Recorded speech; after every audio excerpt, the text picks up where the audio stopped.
Pero yan, pero yan yung ano nila. Kasi binasa ko yung ano bakit walang, yun ang una ko napansin bakit walang Martin Romualdez sa statement ni Shelo? Alam ng lahat siya ang kingpin.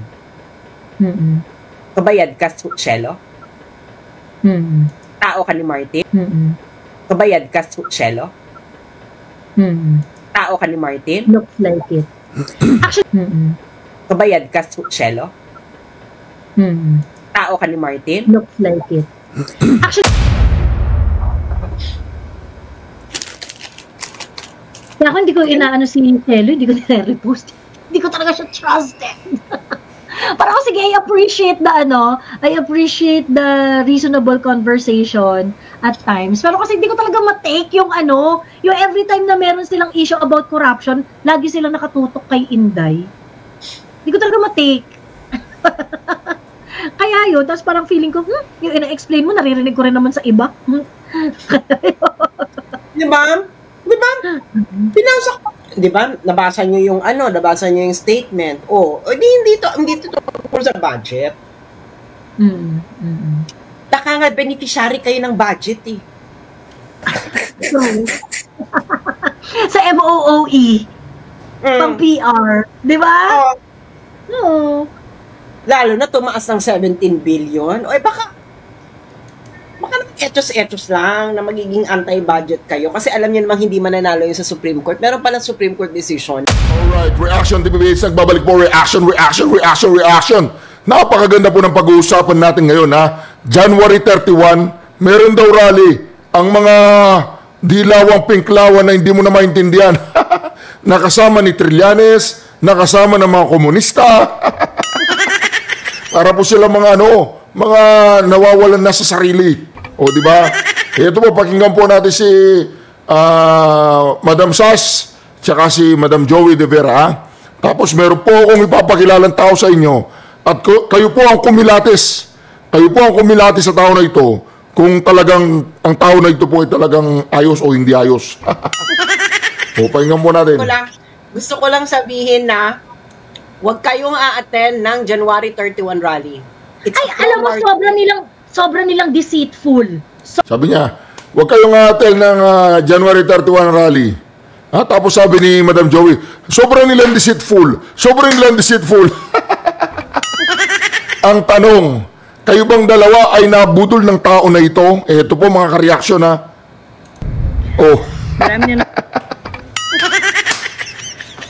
Nabudol po ba kayo ng tao na yan? Duterte 2025 budget illegal. Nabudol po ba kayo ng tao na yan? Yung tao na yan, hindi mo alam. Naturingan na propesora. Para sa akin lang, ha, wala siyang delikadesa.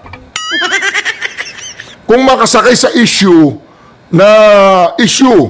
talagang wagas. Matangay ka lang sa kanyang mga matatamis na salita. Pero ang kanyang prinsipyo, mga ka-reaction, ang dumadaloy na prinsipyo sa kanyang ugat ay espiritu ni Cory Aquino. Tanungin ko nga Madam Profesora, kayo po ba ay sympathizer ng mga makakaliwang grupo? Kayo po ba ay sympathizer ng mga komunista? Hindi, tanong lang madam, tanong lang. Kayo po ba ay isang propagandist?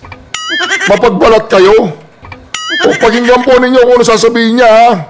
Naman pong nagtatanong, may mga issues na naman na nauungkat ukol dito sa 2025 budget. Sinasabi po ni dating Pangulong Duterte at ni Congressman Ungab na maraming kulang-kulang na datos dito sa bicameral report ng 2025 GAA. Sinagot naman to ni Executive Secretary Bersamin na hindi maaaring pumirma ang Pangulo sa kulang-kulang na dokumento. Pero very interesting po yung tanong na ito, no? Sumakay na naman ang aling ito dito sa budget. Ako po kasi pinag-iingat ko po kayo, ha, mga ka-reaction, mga kababayan. Ang tunay na nagmamahal sa ating bayan ay nais pagkakaisa. Ayaw niya ng gulo. Kaya lang, ang ginagawa ng taong to, pinupulaan niya yung, parang pinagsasabong niya yung dalawa eh. Para sila po yung matira, ganun. O ngayon, pinupuri na naman niya pinupuri niya ang Pangulong Duterte, saka si Ungab, Congressman Ungab, dahil daw po doon sa siniwalat o expose na questionable yung 2025 budget. Walang pagkakaiba yan kay Mark Manuela. Tsaka si Franz Castro, yung child abuse na convicted do. Makakasama niya sa January 31, yung convicted na si Franz Castro, makakasama niya. Sa rally, makakasama niya. Oh. Ngayon mga ka-reaction, ito po ang usapan ngayon. Mag-ingat po kayo sa taong yan. Dahil mamaya, pupurihin niyo yung mga Duterte, akala mo talagang pasasakayin ka niya. Pag sumakay ka na sa kanya, dadaling ka niya doon sa Dilawan, Pinklawan. Ang problema ng mga Marcos vloggers ngayon, na sumama noong January 18 yata yun, kina Franz Castro, nandun yung mga Marcos, hindi sila pwede sumama dyan. Kasi pinapabagsak yung Marcos, si Bobo Marcos. Kawawa naman yung mga vlogger na, yung mga ensaymada vloggers. Kawawa, hindi sila pwedeng pumunta dyan. Titirahin si dyan, si Bangag, tsaka si Tamba. Oh, kawawa naman yung mga ensaymada vloggers. Hindi sila pwedeng pumunta dyan. Saan kayo ngayon magrarally mga ensaymada vloggers? Saan kayo ngayon pupunta at sisigaw, Impit Sara, oh. Di po ba mga ka-reaction? Oh, ito, tingnan nyo to ha. Hindi naman sa ayan o. Tingnan po ninyo to mga ka-reaction ha. Ayan siya. Oh, ngayon. Ayan ha. Tingnan natin ha. Oh. Tingnan mo yung mga kasama nila oh. Ayan oh. Oh, di ba? Oh. Ayan siya. Ayan, yung nakasalamin. Kasama niya si Kiko. Ayun oh. Oh, si Bam. Oh. Si Leila. Oh. Oh, si Bam. Ayan, oh. Ayan oh. Oh, sabi ko na sa inyo eh. Oh, ayan oh. Oh.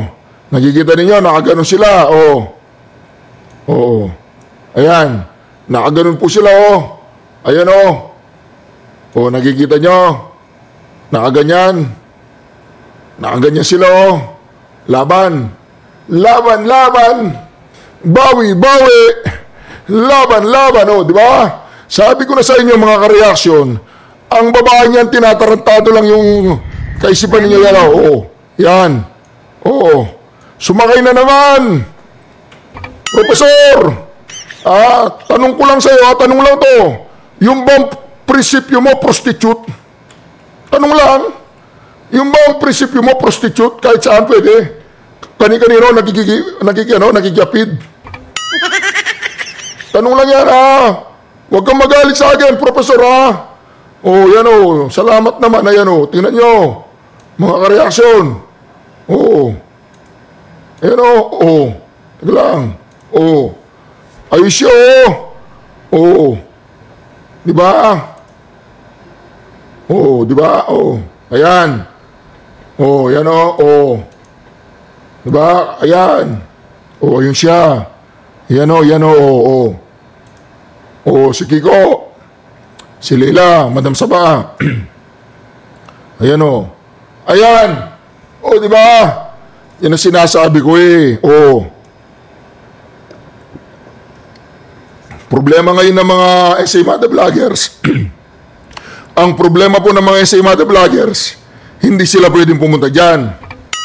Pasensya na po kayo sa nag-concert po kasi ako. Kasama ko yung mga Guns N' Roses. Oo. Kaya medyo paos. Oh, yan po. Oh. Oh, di ba? Oh, di ba? Oh. Ang galing oh. Oh. Yung mga biktima. Mga estudyante yan na biktima. Oh.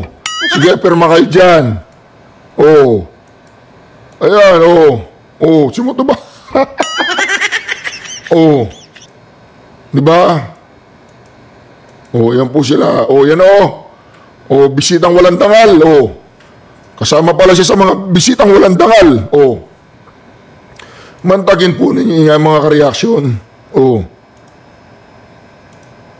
Ayan o, oh. Oh, yan o. Libre ang koleyo. Senator Bam.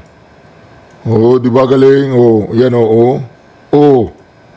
Yeah, oh, di ba? Oh, di ba? Oh. Yan o. Oh. Nakita po ninyo mga ka-reaction na nakakulab pa yata ni Madam Sas. Hindi ko po sigurado kung si Madam Joey ay nakakulab din niya, hindi ako sure. Pero, anong sabi po ni Madam Joey De Vera? Anong sabi niya? Notify kapag may ganito tayong upload. Salamat kabayan. Oo. Ayun. Sorry, kagigising ko lang. Gusto ko lang sabihin na huwag kayong a-attend ng January 31 rally. Oo. Ay, alam mo, sobra nilang deceitful. Sobra nilang deceitful. Sobra nilang deceitful. Alright, tuloy. January 31 rally is a pro-Martin Romualdez rally. Tingnan nyo yung statement nila. Kahit isang issue about Martin Romualdez, wala silang... Wale? Talaga? Ano ba? Oo. Di ba yun lahat ng dilawan na lahat ng dilawan ng social media, yung Impact Leadership, yung Pilipinas Today, mga dilaw yan eh. Pro-Martin yung mga yun. So wag kayong, do not be deceived. It is, ngayon di ba nga, ang gagawin nila, yan ang gusto ni Martin, kailangan parehong pahinain si Bongbong at si Sara. Kaya kita mo, di ba, ano nakalagay dun sa ano nila? Sara Alice, wait. Di ba ang issue? Billion na tapos si Sara yung paalisin. It is a deception. Huwag kayo nga attend, sabihin nyo dyan, yan ay pro-Martin Romualdez na rally.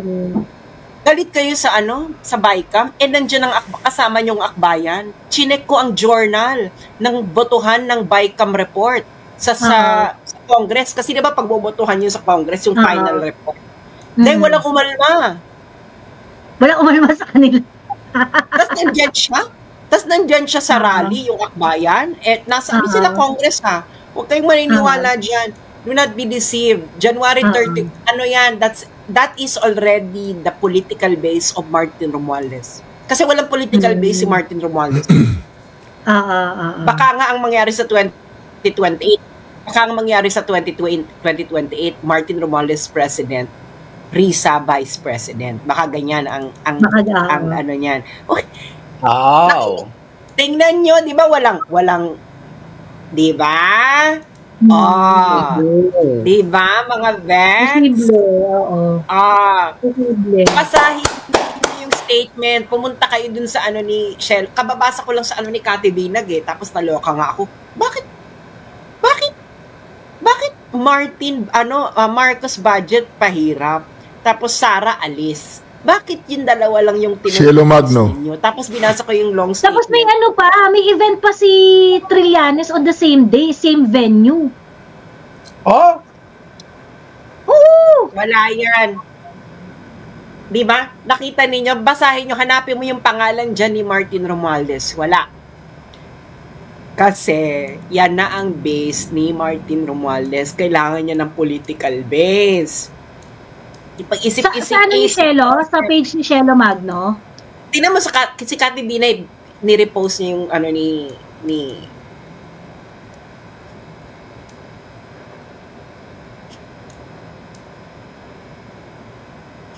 Ay nako, i-post na yan, warning na. Huwag kayo, i-warning nyo na yan sa lahat. Huwag kayo dahil pro-Martin Romualdez yan. Sige pa, be. Ang obvious na, ang obvious. Obvious. Sige, be. Sige pa, be.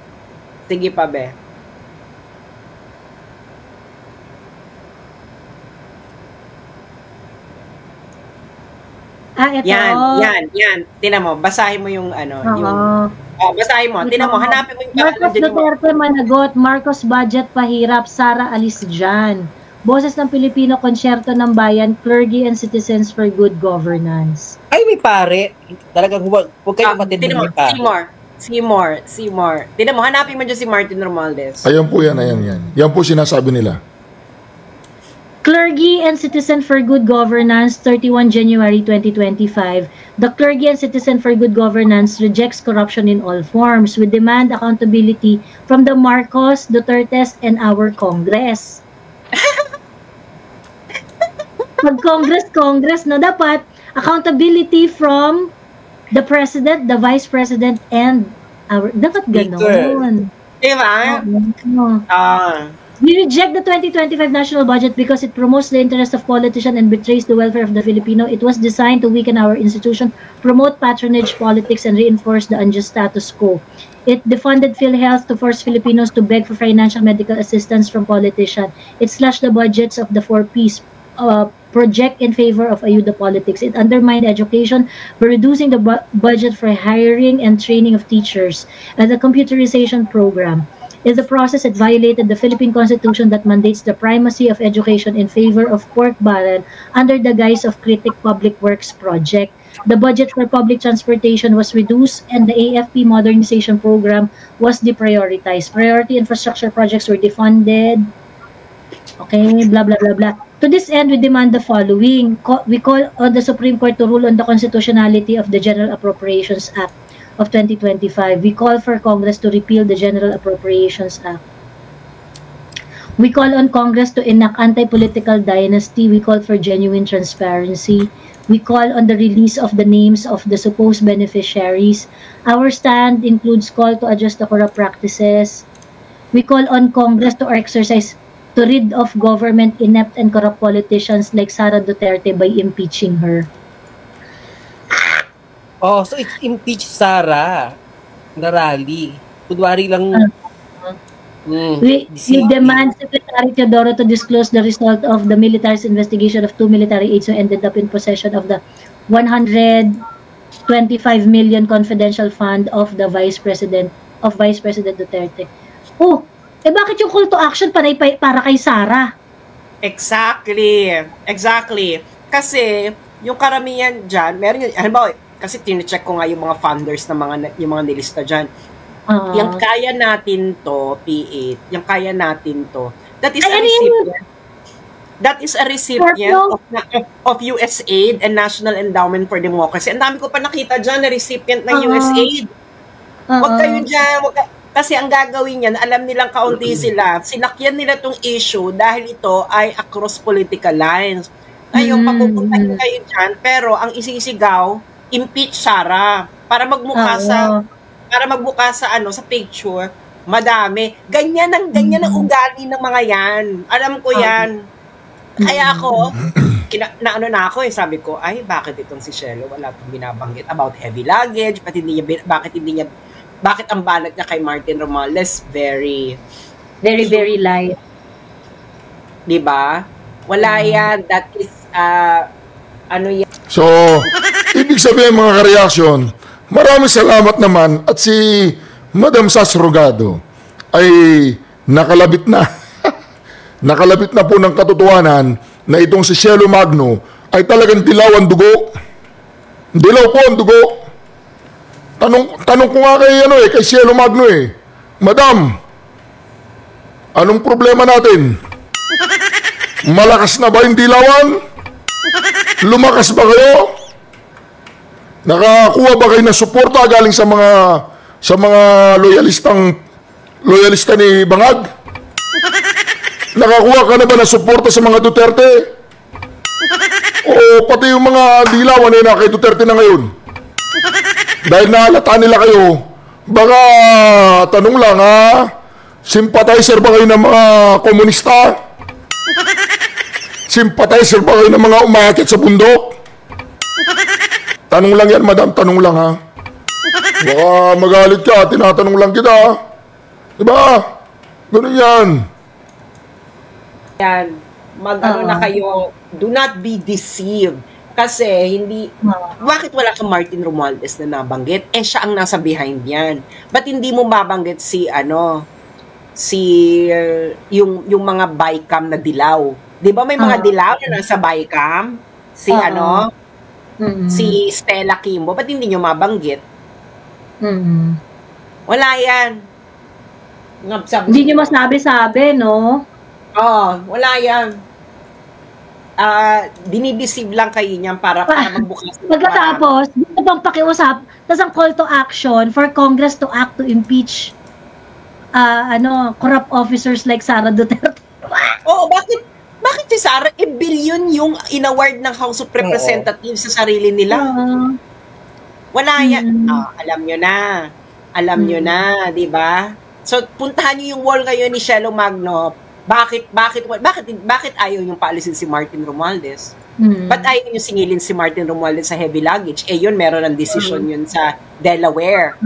Puntahan nyo ngayon, now na. Di ba? Ako, pinuntahan ko na.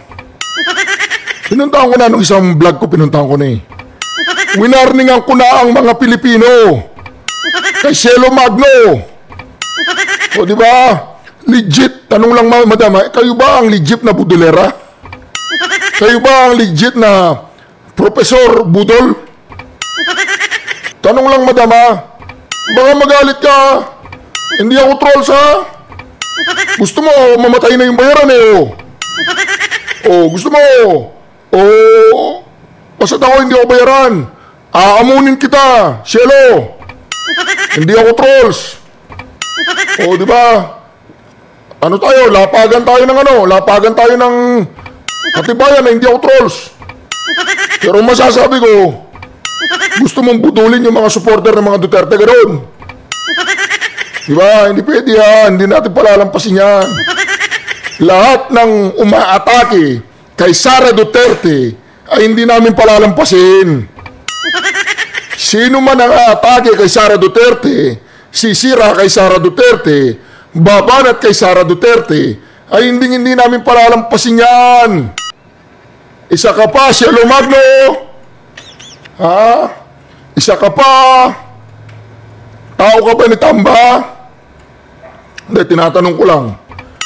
Kasi si Madam Saba. Si Leila de Lima, di ba? Tao ba siya ni Tamba? Si Saba? Tanong lang. Di ba? Gago, no? Ginago tayo. Alam mo, ito yung sakit ng dilawan Ang galing. Wala yan. Alam nyo na, di ba? So, puntahan nyo yung wall ngayon ni Shelo Magno. Bakit ayaw yung paalisin si Martin Romualdez? Ba't ayaw yung singilin si Martin Romualdez sa heavy luggage? Eh yun, meron ng decision yun sa Delaware. Puntahan nyo ngayon, now na. Gago, no? Ginago tayo. Alam mo, ito yung sakit ng dilawan Ang galing nilang ang galing manggago. Ang galing manggamit din. Politika natin. Naku, hindi na, na yan, tagal na yan. Anti-Duterte rally to, hiding as a budget rally. Oo. Para magmukha silang madami. Kasi, pampadami yung anti-budget. Nagigets nyo na. Hindi naman yan anti-budget ng umpisa eh. Kasi di ba ginawa yan para tapatan yung INC? Kaya nga may mga pare Hindi nila matanggap ng mga pare na yung mga INC kaya maghatak ng followers sila ng ganun kadami. Yung mga pare, yung mga Katoliko, wala. Ganun talaga maglaro yung mga dilaw. Kasi Bongbong Marcos, dilaw man yan. Kaya ginamit niya si Sara. Parang inuto niya lang si Sara din para dumami yung supporters niya. Ulul.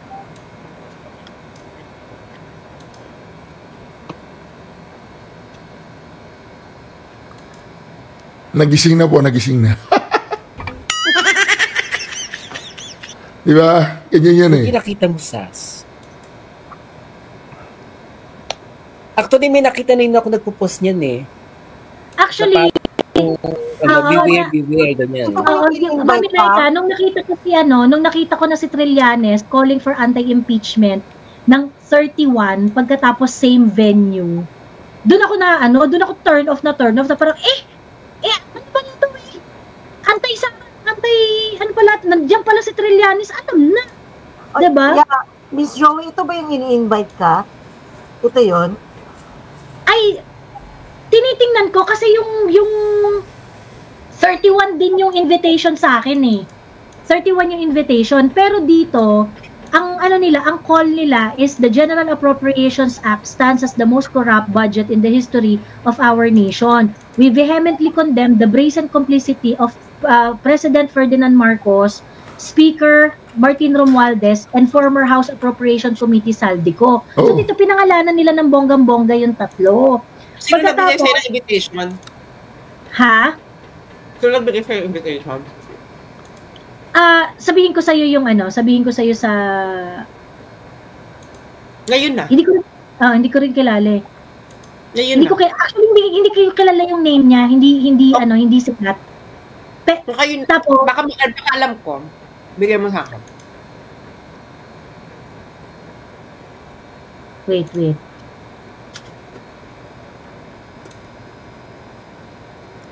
Kay Guanzon daw pala yung binabasa mo. Kay Guanzon.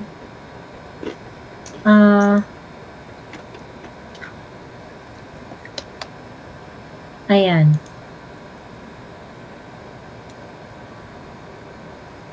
Ayun. Pagkatapos, nagtanong ako. So, sabi nila sa akin kasi,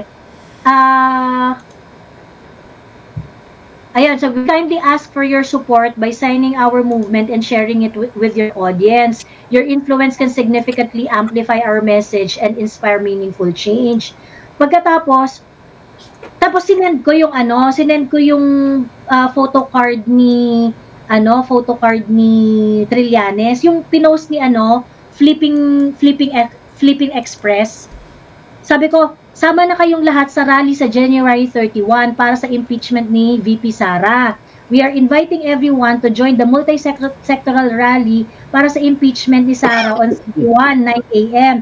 at the People Power Monument. Panimula pa lang ito. Let our voices be heard. Tapos tinanong ko, is this true? Sabi ko ganun. Tapos nagsumagot sila. Sabi niya, yes, it's true. But the rally I mentioned is calling for action against 2025 GAA and asking Speaker FMR, BBM, and Saldico to take responsibility. There are several rallies scheduled for that day. So, mami, mukhang ini-scam ka nung kausap mo. Oo. Alam mo gagawin nila yan? Ang gagawin nila yan, padadamihin nila yung tao. Tapos, ipopronta nila sa international press, ito, anti-impeachment, Sara. Ganyan yan, Day. Oo. Sabi ko, you allowed it to be done on the same day and same venue? Sabi ko, so Trillanes is one of the organizers of the 31 rally. Sabi niya, no po, he is organizing a separate rally. But it is on the same day. Sabi ko ganon. Sabi nila, yes. You allowed it to be done on the same day and same venue? Parang too much of a sabi ko, you should not allow this event to be tainted by anti-Sara calls if you are serious. Hindi, pinapakinggan ko po yung usapan nila. Tama naman na sinasabi nila. Kasi nga, dalawang rally sa isang araw. O, di ba? Saan ka makakita nun? Sasabihin lang, magkakasama sila, pero dalawa. Siyempre, pag ayaw mo si Trillanes, makakasama niya yung mga supporter ni Marcos. Tsaka Dilawan. O, di ba? Dalawa. O. Ganun yun.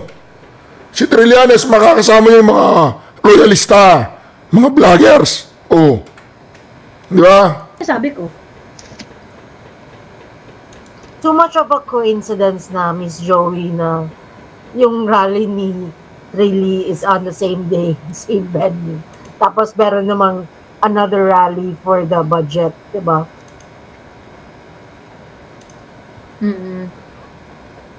Ay, Sa teka, kasing ano ba- venue. So, ano yan? Correct.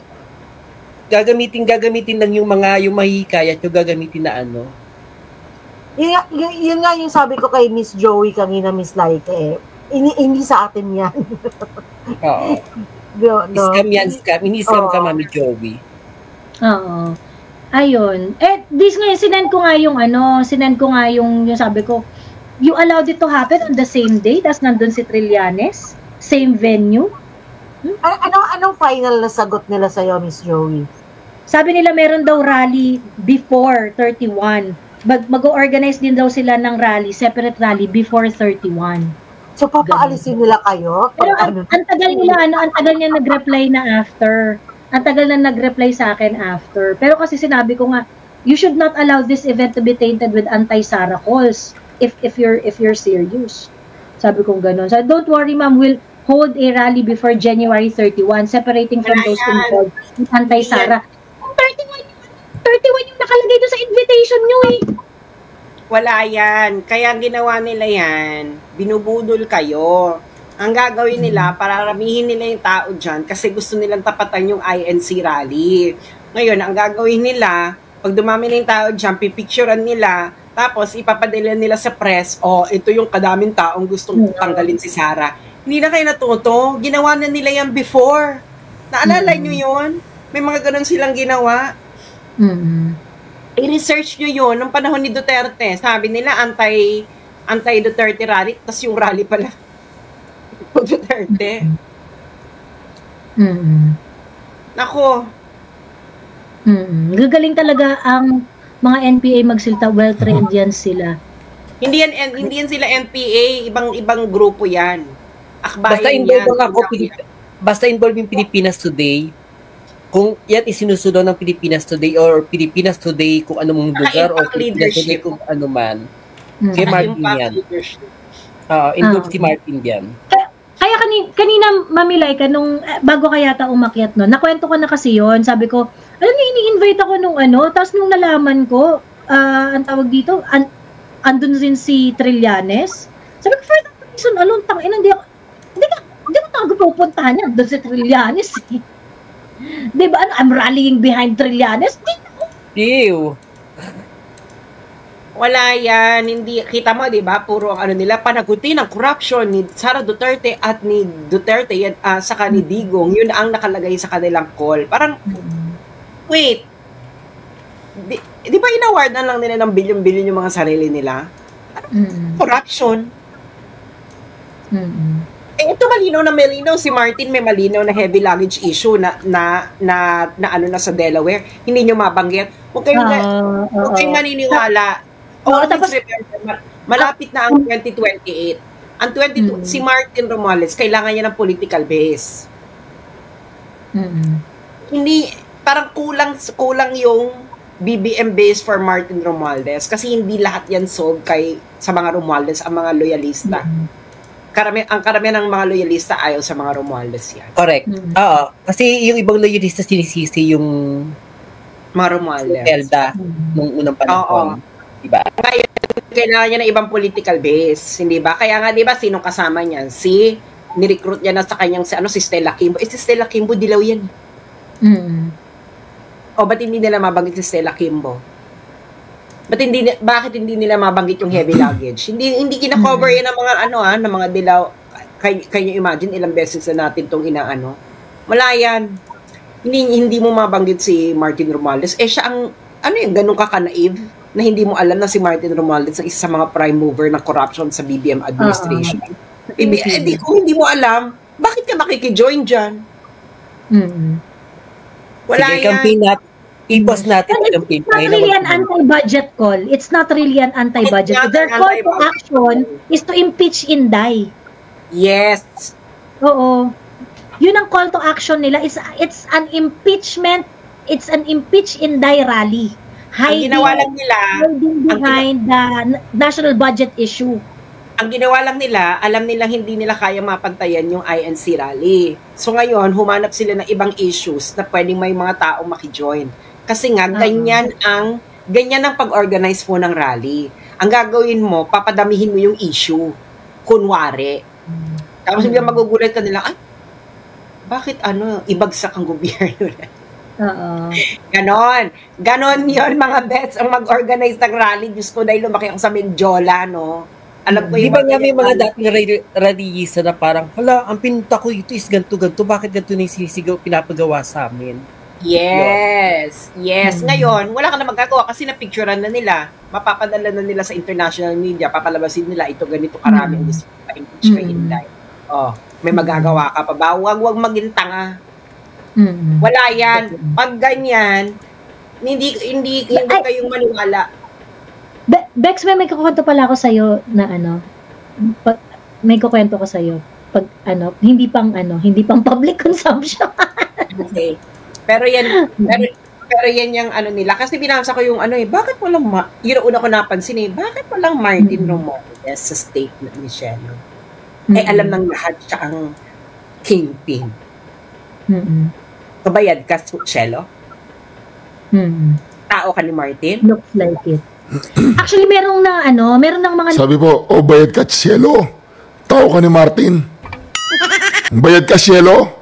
Tao ka ni Martin? Tanga. Wala yan. Pag ganyan, hindi kayong maniwala. Bex, may kukwento pala ako sa'yo na may kukwento ko sa'yo. Pag hindi pang public consumption. Okay. Pero yan yung nila. Kasi binasa ko yung bakit walang, yun una ko napansin bakit walang Martin Romualdez sa statement ni Shelo? Alam ng lahat siya ang kingpin. Kabayad ka, Shelo? Tao ka ni Martin? Looks like it. Actually, meron ng mga nanonood sa atin before SAS sa live na kino-question din si Shelo why he's not hard on Martin. Alam marami pa rin naka-observe, oo. Si Martin ang may heavy luggage issue Siya ang siya ang may established as fact sa korte pa ng Amerika, Shelo. At ginawa niya pagkaupo niya bilang House Speaker. Tapos dead ba ka? Something. Ay nako, girl. Alam mo, girl, hindi mo ako mababakla. Bakit malapit sa mga mago si girl? Ako civil ako, pero huwag mo akong baklain. Kakaloka, diba? Malapit sa mga mago si Tampi. O yung mga may apelyidong magno dyan, dapat lumapit na kay Tampi. Diba? Why is she not hard on Martin? Bakit biglang, after all this budget issue, biglang Sara alis? Oh? Diba? Ano kinalaman ng budget kay Sara?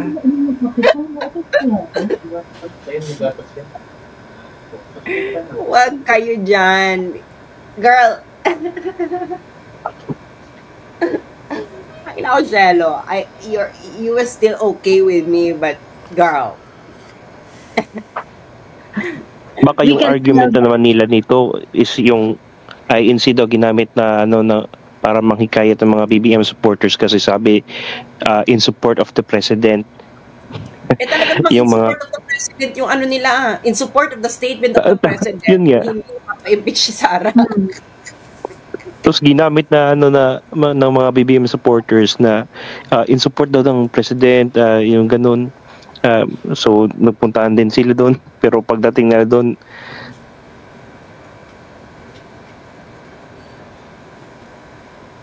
nawala siya. Hindi nagsialisan sila kasi against daw kay baka yun yung gagamitin nilang argument. Si Heidi Mendoza din daw is not hard enough on Martin niya. Every time na may issue siya sa corruption, laging Sara yung niya. Hindi nila nababanggit si Martin Romualdez, no? Miss Joey, di ba meron... Baka galing kay Martin ang funds. Di ba may content, Miss Joey? Ang rally. May content before na yung kumakain sila ng junk food, dalawa ni Shelo Magno. Oo. Pertaining to Mary Grace Piato. So doon nga sila kinanako nga sila doon sa TikTok. So Sara na naman, di ba? Pero they never made a content or a post na pertaining to Martin. Or mas malala yun. Sinasabi lang ni Shelo, Martin, asa na yung listahan ng mga, ng mga receivers ng AKAP? Bakit ganun? Bakit patanong? Bakit hindi mo sabihin, ninakaw mo na naman, Martin? Bakit hindi kasing heavy nung, yung mga korupsyon sa confidential fund, di ba? Yung mga ganun. Ganun. Oo. Dapat tanggalin si Martin as House Speaker. Walang ganun, di ba? Bakit? Nakita ko yung listahan. Yung iba dito, recipient ng USAID. Ito, dilaw na dilaw. Akbayan, bumoto kayo dun sa sa BICAM report. Ay, nako.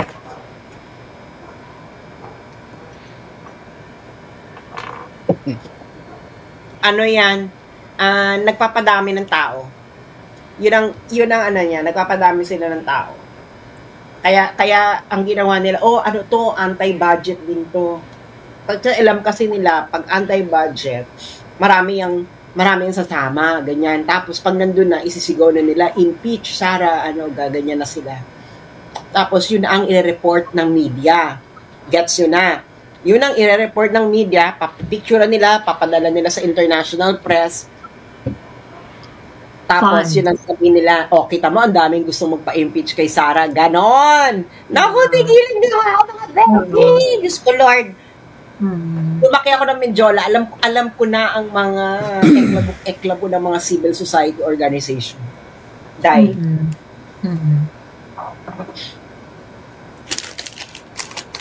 Kaya ako hindi ko inaano si Shelo, hindi ko nire-repost. Hindi ko talaga siya trusted. Para ako, sige, I appreciate the reasonable conversation at times. Pero kasi hindi ko talaga matake yung yung every time na meron silang issue about corruption, lagi silang nakatutok kay Inday. Hindi ko talaga matake. Kaya yun, tapos parang feeling ko, yung ina-explain mo, naririnig ko rin naman sa iba. Di ba? Pinasa ko. Di ba? Nabasa niyo yung statement. Hindi to sa budget. Baka nga beneficiary kayo ng budget eh. Sa MOOE. Pang PR. Di ba? No. Lalo na tumaas ng 17 billion. Baka etos lang na magiging anti-budget kayo. Kasi alam niyo namang hindi mananalo yung sa Supreme Court. Meron pala Supreme Court decision na pag yung BICAM pinagbotohan ng Senate saka ng Congress. Okay, kaya lusot yung 17 billion na dinagdag sa House of Representatives. Ganun kagago, girl. Can you imagine? So, pwede palang ganun na sa House, sa Senate, sabihin nyo lang, ito lang gusto namin pera. 16 billion lang, sila ganito. Pagdating ng BICAM, i-reconcile natin ang ating mga i-reconcile natin ang mga figures na ito sa ating totoong pangangailangan. Yun po mga kareaksyon narinig po ninyo. Si Cielo Magno ay isang, alam nyo na, di ba? Bakit hindi niya binabanatan si Tamba? Di po ba mga kareaksyon? Pasensya na po kayo sa boss ko. Malamig dito. Nagyayelo. Syukran. Duterte. Duterte. Duterte. Duterte. Duterte.